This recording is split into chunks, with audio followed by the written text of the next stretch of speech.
اگر تم اپنی پوری زندگی قرآن کا خلاصہ ڈھونڈنے میں لگاؤ گے تو نتیجے میں صرف ایک لفظ تمہیں ملے گا، اور وہ لفظ ہے اللہ کی توحید۔ اس لیے آپ عقیدہ توحید سیکھیں، اس سے پہلے کہ آپ کالی بلی کے راستہ کاٹنے کو نحوست سمجھنے لگیں۔ گھر کے دروازے پر جوتیاں یا کالی ہانڈیاں لٹکا کر نظر بد سے بچنے کی امیدیں باندھ لیں، یا چھینک آنے پر کام رک جانے کا وہم پال لیں۔ یاد رکھیں کہ نفع اور نقصان کا مالک صرف تمہارا اللہ ہے، اور اللہ کے حکم کے بغیر کوئی پرندہ بھی پر نہیں مار سکتا۔ اپنے دلوں میں اپنے رب کی عظمت بٹھائیں، اس سے پہلے کہ آپ مزاروں کی چوکھٹیں چوننے کو عقیدت سمجھنے لگیں، قبروں پر چادریں اور پھول چڑھا کر مرادیں پوری ہونے کا یقین کرنے لگیں، یا آستانوں پر دیگے بانٹ کر اسے بخشش کا ذریعہ سمجھ لیں۔ اللہ کے علاوہ کسی اور کے سامنے سجدہ تعظیمی کرنا بھی حرام ہے، چاہے وہ کتنا بڑا بزرگ ہی کیوں نہ ہو۔ قرآن کا ترجمہ پڑھیں، اس سے پہلے کہ آپ مردوں سے مدد مانگنے لگیں، قبروں کے گرد طواف کرنے لگیں، یا مزاروں کی جالیوں پر دھاگے باندھ کر اپنی قسمت کے بدلنے کی امید کرنے لگیں۔ مرنے والے خود ہماری دعاؤں کے محتاج ہیں، وہ ہمیں اولاد، رزق یا صحت دینے کی طاقت ہرگز نہیں رکھتے۔ اپنے نبی پاک صلی اللہ علیہ وسلم کی سنت کو سیکھیں اور پھر اس کی پیروی کریں، اس سے پہلے کہ آپ ڈھول کی تھاپ پر ناچنے کو عشق رسول سمجھ لیں، اس سے پہلے کہ تمہارے نزدیک 12 ربیع الاول کو صرف پہاڑیاں بنانا دین کا حصہ رہ جائے۔ یاد رکھو کہ اصل محبت رسول اللہ کے رسول کی اطاعت ہے، نہ کہ وہ کام جن کا نہ اللہ نے حکم دیا نہ اللہ کے رسول نے۔ فتنوں کا دور ہے، اپنے ایمان کو مضبوط کریں،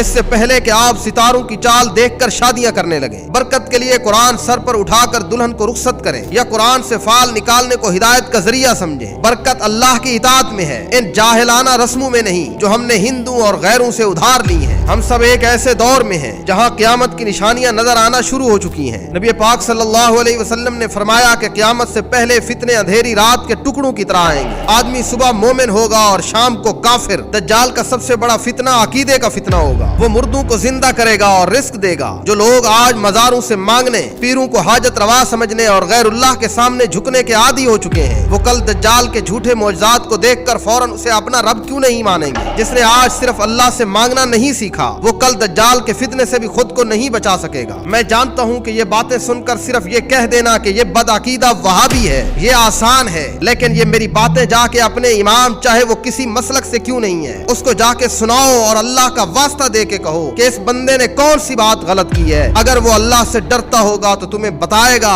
کہ میں نے تمہارے ساتھ کوئی خیانت نہیں کی، میں نے ایک ایک لفظ سچ بتایا ہے۔ اب تمہاری مرضی ہے کہ اصل دین کی طرف آتے ہو یا پھر تم انہی رسومات کے اندر لگے رہتے ہو۔